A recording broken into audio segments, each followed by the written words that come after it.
برکت سے ہمارا اور آپ کا جو دینی اور ایمانی مزاج بنا ہے،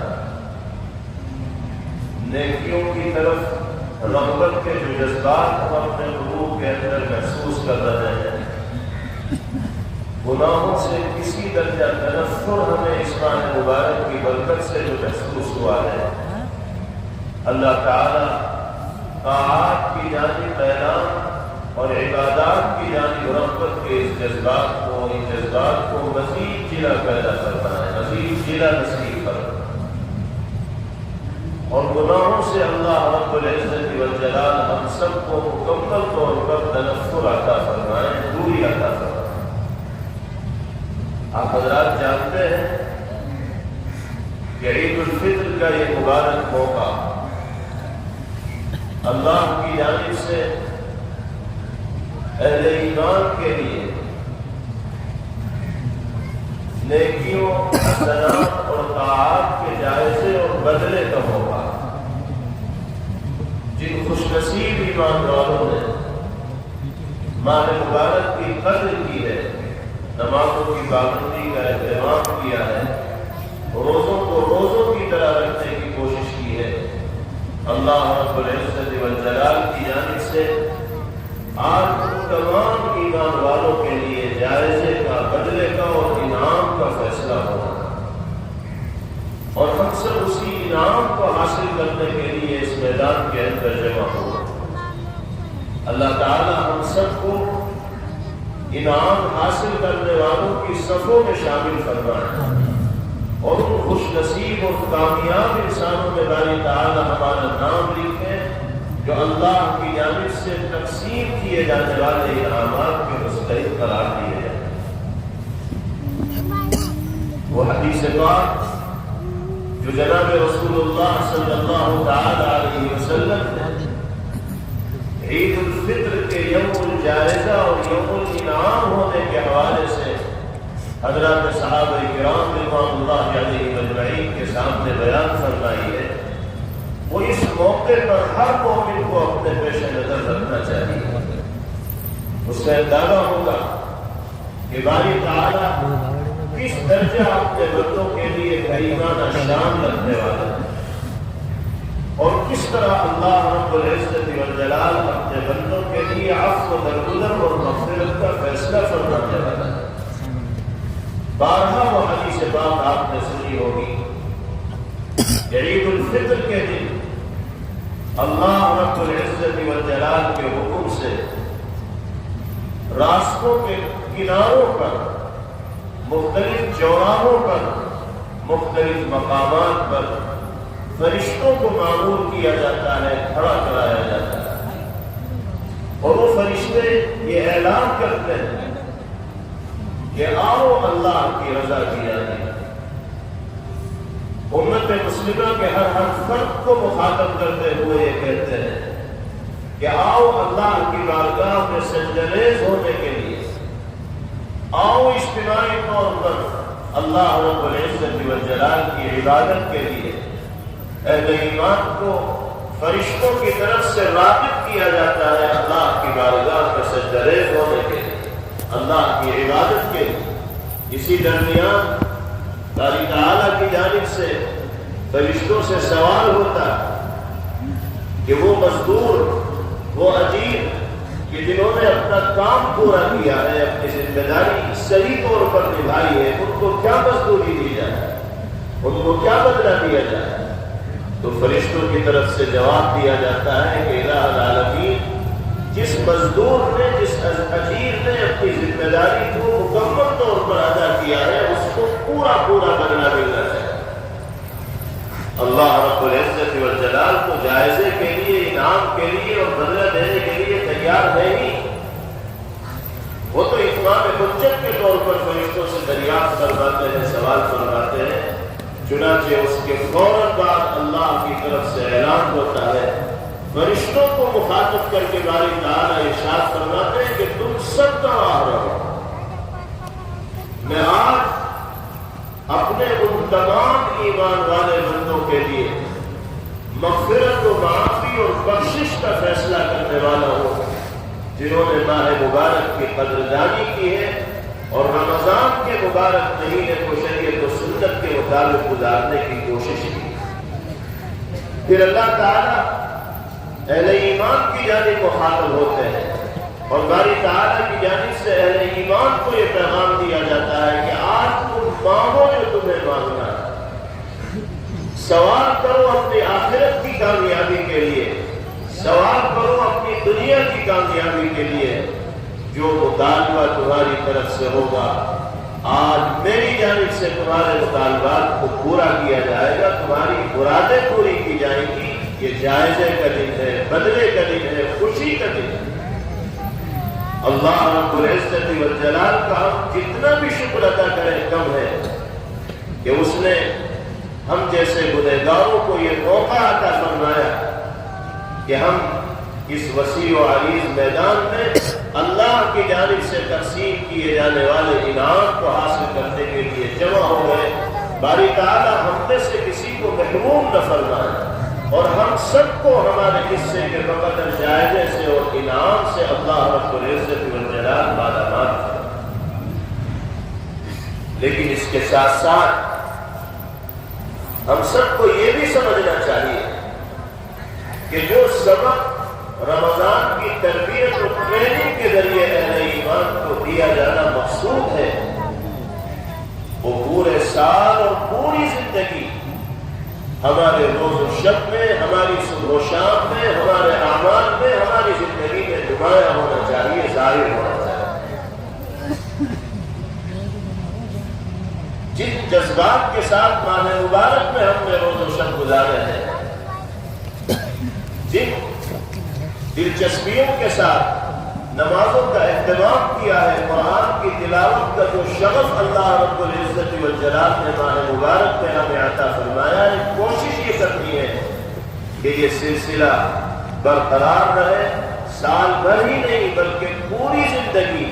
ہم ان طاعات و عبادات پر مستقیم رہیں، جمے رہیں اور وہ کام کرتے رہیں جو انسان کو اللہ کی رضا اور رضوان کے حصول کا باعث اور ذریعہ بناتا ہے۔ ہمیں کوشش یہ کرنی چاہیے کہ ہمارا ہر دن عید کا دن ہو، ہر دن خوشی اور مسرت کا دن ہو، ہر دن ہمارا ایسا گزرے کہ ہم اپنی نیکیوں اور حسنات کی بدولت اللہ کی جانب سے انعام کے مستحق قرار دیے جائیں۔ اللہ تعالیٰ کے خزانے میں کوئی کمی نہیں،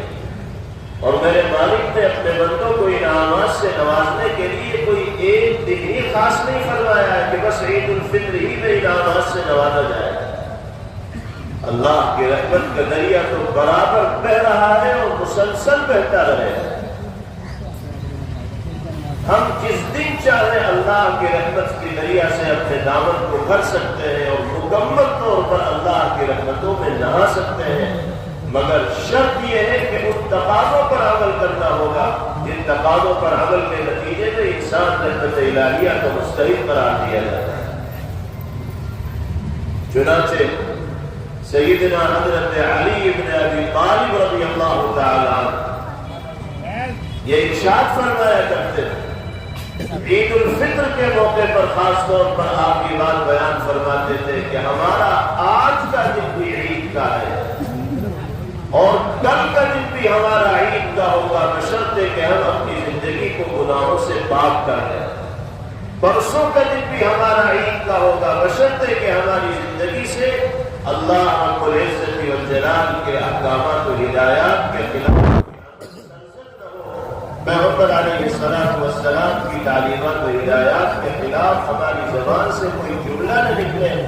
اور ہماری ذات سے کوئی عمل صادر نہ ہو۔ اگر انسان اپنی زندگی کو گناہوں سے پاک کرنے میں کامیاب ہو جاتا ہے تو وہ روزانہ اللہ کی جانب سے انعام کا مستحق قرار دیا جائے گا، اور سیدنا حضرت علی بن ابی طالب رضی اللہ عنہ کے ارشاد گرامی کے مطابق اس کا ہر دن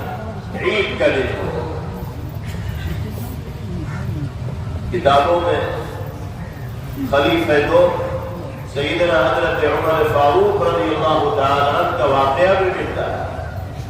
کہ عید الفطر کے دن کچھ لوگ حضرت کے خدمت میں حاضر ہوئے، مبارکباد پیش کرنے کے لیے دیکھا کہ حضرت کمرے میں تنہا ہے، دروازہ بند ہے اور زاروں قطار رو رہا ہے۔ لوگ تو کچھ اور سوچ کر گئے تھے اور منظر وہاں کچھ اور دیکھا۔ حاضر ہوئے، سلام کیا اور بڑی حیرت اور استعجاب کے ساتھ سوال کیا کہ حضرت آج رونے کا کیا مطلب ہے؟ آپ بے ساختہ روئے چلے جا رہے ہیں، آنسو ہے کہ تھمنے کا نام نہیں لے رہے ہیں، کیا وجہ ہے؟ کیوں اتنا رونا آ رہا؟ آج تو عید کا دن ہے، خوشی کا دن ہے، آپ اکیلے بیٹھے ہیں اور روئے چلے جا رہے ہیں۔ جو جواب دیا حضرت عمر فاروق رضی اللہ تعالیٰ نے وہ ہم سب کو اپنے دل کی تختی پر لکھ لینا چاہیے۔ حضرت نے فرمایا یہ صحیح ہے، آج کا دن عید کا دن ضرور ہے، لیکن میں یہ سمجھتا ہوں کہ خوش نصیب لوگوں کے لیے آج کا دن عید کا دن ہے اور بہت سے لوگوں کے لیے آج کا دن وعید کا دن ہے۔ آج کا دن عید کا دن بھی ہے، وعید کا دن بھی ہے۔ پھر حضرت نے تشریف فرمائی کہ جن لوگوں کی عبادات اللہ کی بارگاہ میں مقبول ہو گئی ان کے لیے واقعتاً آج کا دن عید کا اور خوشی اور مسرت کا دن ہے، اور جن کی عبادات اللہ کی بارگاہ میں قبولیت کا شرف حاصل نہ کر سکی، یہ جنہوں نے رمضان کو قدردانی کے ساتھ گزارنے کی کوشش نہ کی، تو ان کے لیے آج کا دن حقیقتاً وعید کا دن ہے، عید کا دن نہیں ہے۔ اور مجھے نہیں معلوم کہ میرے اعمال اللہ کی بارگاہ میں مقبول ہے یا نہیں، اس لیے مجھے رونا چلا آ رہا ہے کہ نہ جانے اللہ رب العزت والجلال کی جانب سے میرے سلسلے میں کیا فیصلہ ہوگا۔ یہ کیفیت ہے اس صحابی رسول صلی اللہ تعالی علیہ وسلم کی جو جناب رسول اللہ صلی اللہ تعالی علیہ وسلم کے اتنے معتمد اور پیغمبر علیہ السلام کے اتنے مقرب اور ایسے چہیتے کہ جن کے بارے میں میرے آقا صلی اللہ علیہ وسلم نے یہ فرمایا کہ لو کان بعدی نبی لکان عمر، اگر نبوت اور رسالت کا سلسلہ میرے بعد جاری رہتا تو اس منصب پر فائز ہونے کے لائق اگر کوئی شخصیت تھی تو وہ عمر فاروق رضی اللہ تعالیٰ۔ کیا مقام ہوگا حضرت عمر رضی اللہ تعالیٰ، ولایت کے کس رتبے کے اوپر وہ فائز ہوں گے، عظمت و رفعت کا کون سا مرتبہ اللہ رب العزت والجلال نے ان کو عطا فرما رکھا ہوگا، ہم اندازہ نہیں لگا سکتے۔ لیکن اس کے باوجود اپنی آخرت کے سلسلے میں ایسے فکر مند ہیں کہ عید کے دن بھی آنکھوں سے آنسو رک نہیں رہے ہیں، یہ سوچ سوچ کر کہ نہ جانے رمضان کے اعمال و عبادات اللہ کی بارگاہ میں قبولیت کا شرف حاصل کر سکیں یا حاصل نہ کر سکیں۔ اس لیے ہم سب کو بھی اس حوالے سے متفکر رہنا چاہیے اور اللہ کی بارگاہ میں گڑ گڑا کر رو کر اپنے گناہوں کے سلسلے میں، اپنے قصور و کوتاہیوں کے سلسلے میں معافی کا طلبگار ہونا چاہیے اور اس کی رحمت کا امیدوار ہونا چاہیے۔ اللہ تعالیٰ خوشی اور مسرت کے یہ دن ہماری زندگیوں میں بار بار لائے اور ہمیں اپنے انعامات کے مستحق بنائے اور ان مبارک دنوں کے حقوق کی ادائیگی کی اللہ رب العزت والجلال ہم سب کو توفیق نصیب فرمائے۔ عید الفطر کا ایک پیغام یہ ہے کہ جس طرح ہم دوگانے کی ادائیگی کے لیے ہزاروں کی تعداد میں وسیع و عریض میدان میں جمع ہو کر اللہ کی عبادت میں مصروف ہوتے ہیں، جس طرح آج ہمارے درمیان قربت و اتحاد کا نمونہ دکھائی دیتا ہے، اسی طرح جب ہم عیدگاہ سے اپنے اپنے گھروں کو چلے جائیں، اپنے اپنے محلوں کو چلے جائیں، اپنی اپنی بستیوں اور علاقوں میں چلے جائیں، تو ایمانی اخوت اور باہمی ہمدردی اور باہمی موانست کا یہی جذبہ جو عید الفطر کے دوگانے کی ادائیگی کے موقع پر اللہ رب العزت والجلال نے ہمیں عطا فرمایا ہے، ہماری زندگی میں برقرار رہنا چاہیے۔ اجتماعیت صرف عیدگاہ کے اندر مطلوب نہیں، اتحاد صرف عیدگاہ کے اندر مطلوب نہیں ہے، بلکہ ہم جہاں بھی رہیں ہمارے سینوں کے اندر دھڑکنے والے دل اپنے بھائیوں کے سلسلے میں ہمدردی اور خیر خواہی کے جذبات سے معمور ہونے چاہیے، بھرے ہوئے ہونے چاہیے۔ عید کا یہ دن، عید کا یہ موقع گلے شکووں کو دور کرنے کا موقع ہوتا ہے، اپنے دلوں کے اندر حسد اور کینے کو پالنے کا موقع نہیں ہوتا۔ یوں تو کسی بھی موقع پر انسان کو اپنے دل میں کسی کے سلسلے میں حسد، بغض اور کینے کا جذبہ نہ رکھنا چاہیے، اور اپنے دل کو مجلہ، مصفا اور پاکیزہ بنانے کی فکر اور کوشش کرنی چاہیے۔ لیکن عید الفطر کا یہ موقع، خوشی اور مسرت کے اظہار کا یہ موقع، اپنے دامن کو پھیلا کر، اپنی جھولی کو پھیلا کر، اپنے ہاتھوں کو اللہ کی بارگاہ میں اٹھا کر انعامات کو حاصل کرنے کا موقع، دلوں سے کدورتوں کو دور کرنے کا موقع ہے، گلے اور شکوے کو مٹانے کا موقع ہے، ایک دوسرے کو سینے سے لگانے کا موقع ہے، آپسی اختلافات کو جڑ سے مٹانے کا موقع ہے۔ ہم اگر آپس میں شیر و شکر ہو کر میل و محبت کے ساتھ ایک دوسرے کے عزت نفس کا خیال رکھتے ہوئے زندگی گزاریں گے تو وہ لطف ہمیں اس دنیا کے اندر حاصل ہوگا کہ سچائی یہ ہے کہ جنت کی نعمتوں کا مزہ لینے والا انسانی سماج اس دنیا کے اندر رہتا ہے۔ ہمیں اپنے رشتہ داروں کے حقوق ادا کرنے ہیں، اپنے والدین کے حقوق ادا کرنے ہیں، اپنے بھائیوں اور بہنوں کے حقوق ادا کرنے ہیں، اپنے پڑوسیوں کے حقوق ادا کرنے ہیں،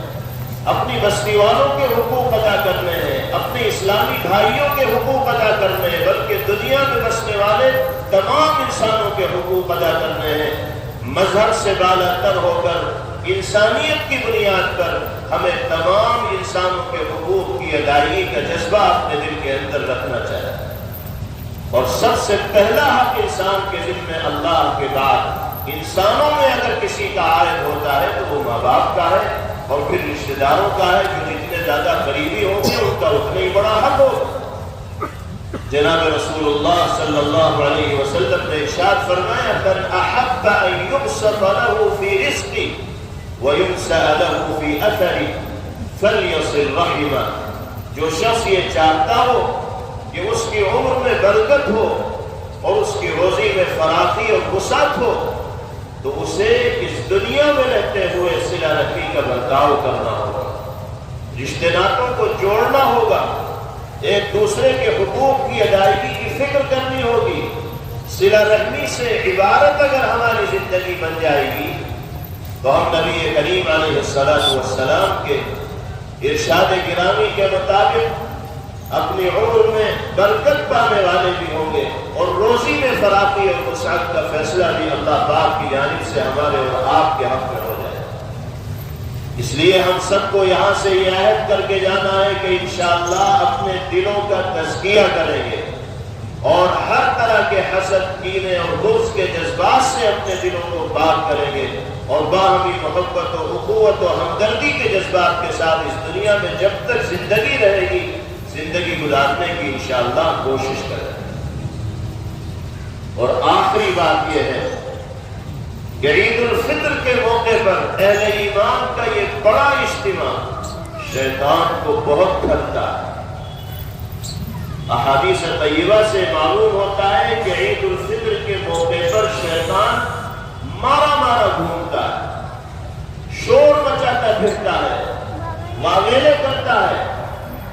اس کے چہرے چپاتے پوچھتے ہیں کہ بھئی کیا وجہ ہے، کیوں اتنے غضبناک ہو رہے ہو، آج کیا وجہ ہے، تمہیں کسی کا چہری نہیں، بھاگے بھاگے پھر رہے ہو؟ تو ابلیس لعین اپنے چہروں سے کہتا ہے کہ بھئی آج تو پریشانی کا موقع ہے، اور کیوں میں پریشان کروں؟ اس لیے کہ اللہ رب العزت والجلال نے ان تمام لوگوں کے لیے بخشش کا وعدہ فرمایا ہے جو عید الفطر کی ادائیگی کے لیے بڑے میدان میں جمع ہو رہے ہیں، دو گانے کی ادائیگی کے لیے اکٹھا ہو رہے ہیں۔ اللہ نے سب کے لیے بخشش کا فیصلہ فرمایا، وعدہ فرمایا۔ میرے دل پر آ رہے اسی بات سے چل رہے ہیں کہ اتنی بڑی تعداد کی اگر بخشش ہو جائے گی تو پھر تو میرے سارے کیے دھرے پہ پانی گر جائے گا، میری ساری محنت رائگاں ہو جائے گی۔ تو شیطان کے چہرے پوچھیں گے کہ اب ہمیں کیا کرنا ہے یہ بتاؤ۔ تو ابلیس لعین کہے گا کہ کام بس ایک ہی کرنا ہے، کہ یہ جتنے لوگ جا رہے ہیں مغفرت کرانے کے لیے اور اپنے حق میں بخشش کا فیصلہ کرانے کے لیے، ان سب کو نفسانی لذتوں میں اس طرح مبتلا کر دو کہ یہ اللہ کی نگاہ رحمت سے گر جائیں اور مغفرت عفو و درگزر کے مستحق نہ بن پائیں۔ چنانچہ شیطان اپنے پورے لاؤ لشکر کے ساتھ حملہ آور ہوتا ہے ان اہل ایمان پر جو دوگانے کی ادائیگی کے لیے حاضر ہوئے۔ ہمیں چاہے شیطان کا لاؤ لشکر دکھائی نہ دے رہا ہو، لیکن یاد رکھیے وہ ہمارے پیچھے پڑا ہوا ہے اور ہمیں راستے سے بھٹکانے کی کوشش کر رہا ہے۔ ہمیں بہت محتاط ہو کر اور بڑی بیدار مغزی کے ساتھ آئندہ کی زندگی گزارنی ہے۔ شیطان پوری کوشش کرے گا کہ رمضان کا جو رنگ ہم پر چڑھا ہے وہ رنگ اتر جائے، اور وہ طرح طرح کے ہیلوں اور بہانوں کے ذریعے، مختلف سازشوں کے ذریعے ہمیں اپنا اعلی کار بنانے کی فکر کرے گا، کوشش کرے گا۔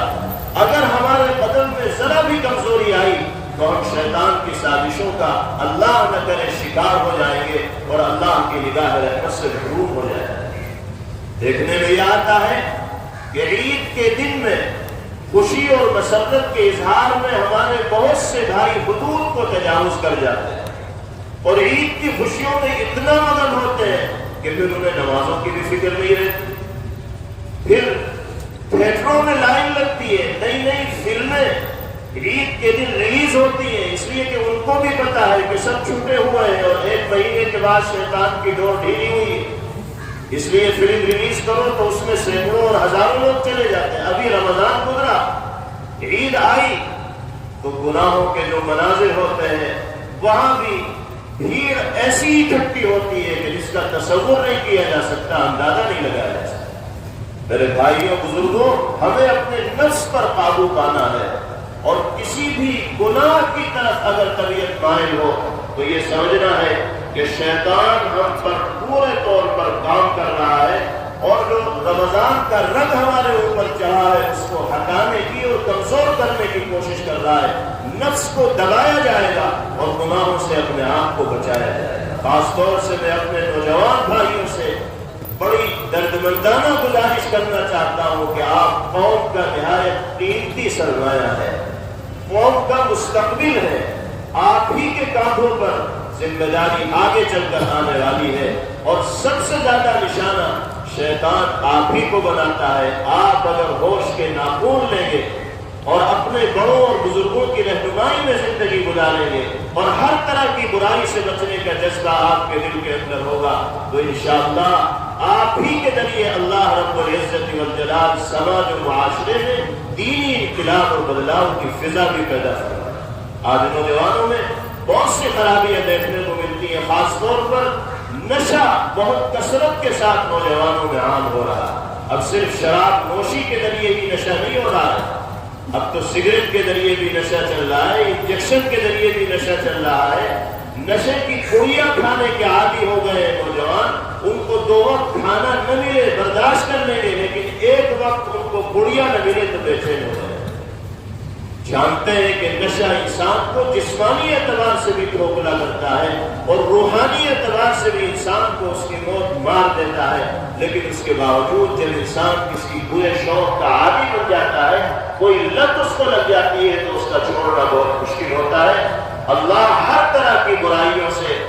ہماری بھی حفاظت فرمائے، ہمارے نوجوان بھائیوں کی بھی حفاظت فرمائے۔ اور آخری بات یہ ہے کہ ہمیں اپنے گھروں میں میرے بھائیوں دینی ماحول کو عام کرنا ہوگا، اپنے بچوں کو دین کی بنیادی تعلیمات سے واقف کرانا ہوگا، اللہ کی عظمت ان کے دلوں میں پیدا کرنی ہوگی، ایمان کی اہمیت ان کے رگ و ریشے کے اندر سرایت کرنی ہوگی، پیغمبر علیہ السلام سے عقیدت و محبت کے جذبات کھول کر ان کو پلانے ہوں۔ ہمارے گھروں میں رہنے والے بچوں اور بچیوں میں سے کوئی ایسا نہ رہے جو دین کی بنیادی تعلیمات سے واقف نہ ہو۔ قرآن پاک کی معقول تعلیم کا نظم ہونا چاہیے، عقائد کی تعلیم کا نظم ہونا چاہیے اور مسائل جو بنیادی ہیں وہ ہمارے بچوں کو معلوم ہونے چاہیے۔ آج ارتداد کی جو فضا دیکھنے کو مل رہی ہے اس میں دشمنان اسلام کی جو سازشیں ہیں ان کی جو محنتیں ہیں وہ اپنی جگہ پر، تو اسلام دشمن طاقتیں ہیں، اس حوالے سے محنت کریں گے ہی، لیکن سچائی سچائی یہ ہے کہ اس میں ہمارا بھی کوئی کم قصور نہیں ہے. ہم نے اپنی آنے والی نسل کو اپنے گھروں میں پرورش پانے والے بچوں کو وہ ماحول نہیں دیا، ان کی اس انداز میں تربیت نہیں کی کہ دین و ایمان کی ایسی عظمت ان کے دل کے اندر پیدا ہو کہ وہ جان دینا تو گوارا کر لیں لیکن ایمان کا سودا کرنا گوارا نہ کریں. آج کے دور میں امت مسلمہ کے لیے سب سے بڑی ضرورت اپنی اور اپنے آنے والے نسلوں کی ایمان کی حفاظت کی ہے. اس سے بڑا چیلنج کوئی نہیں. بہت سے چیلنج ہیں لیکن اس سے زیادہ بڑا چیلنج کوئی نہیں ہے، اس لیے کہ ایمان سے زیادہ قیمتی شے ہمارے اور آپ کے لیے کوئی دوسری نہیں ہو سکتی. آج اگر ہم نے اپنی نسلوں کے ایمان کی فکر نہ کی تو یاد رکھیے نہ آنے والا زمانہ ہمیں معاف کرے گا اور نہ آنے والی نسلیں ہمیں معاف کرے گی. اللہ تعالی ہم سب کو ایمان کے ساتھ زندہ رہنے کی توفیق عطا فرمائے. ایمان ہی کی حالت میں اللہ ہم سب کو اپنی بارگاہ میں حاضر ہونے کا موقع عطا فرمائے اور ہماری نسلوں کو اللہ ایمانی جذبات سے مالا مال فرمائے. وآخر دعوانا الحمد للہ.